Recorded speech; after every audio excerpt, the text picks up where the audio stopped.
নমস্কার, আমি সৌমিতা শাস্ত্রী।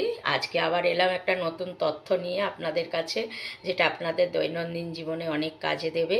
এবং এটা খুবই ঘরোয়া পদ্ধতি, যেটা আপনারা ঘরেতেই করতে পারেন। তা সেটা হচ্ছে যে, যদি দেখেন যে আপনাদের নানা কারণে অর্থ প্রচুর পরিমাণে খরচ হয়ে যাচ্ছে, এটা নয় যে আপনার ইনকাম কম আছে, আপনার ইনকাম কিন্তু খুব ভালো আছে, বাট নানা কারণে মানে কি বলবো আপনাকে, যে আপনার কোনো একটা কারোর একটা অ্যাক্সিডেন্ট হয়ে গেল, তার জন্য আপনাকে খরচ করতে হচ্ছে। কারোর একটা রোগ ভোগ হয়ে গেল, তার জন্য খরচ করতে হচ্ছে।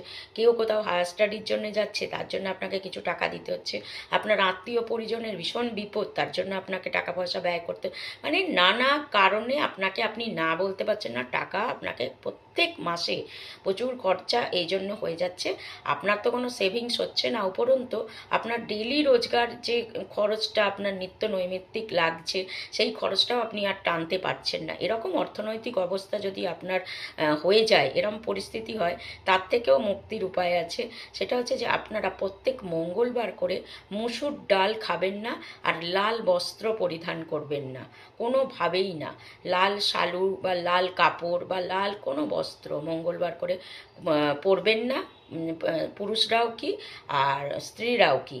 আর তার সঙ্গে মুসুর ডাল খাওয়াটা বন্ধ করে দিন। দেখুন, আস্তে আস্তে করে এর থেকে আপনারা মুক্তি পাবেন। এটাও একটা বাস্তু দোষ, যার জন্য এই অঘটনগুলো ঘটে। তো মঙ্গলবার যদি এই নিয়মগুলো আপনারা পালন করতে পারেন, এর থেকে এই বাস্তু দোষ থেকে মুক্ত হতে পারবেন। তো আপনারা করুন, দেখুন এর থেকে আপনারা অনেক উপকার পাবেন। তো ভালো থাকুন, সুস্থ থাকুন।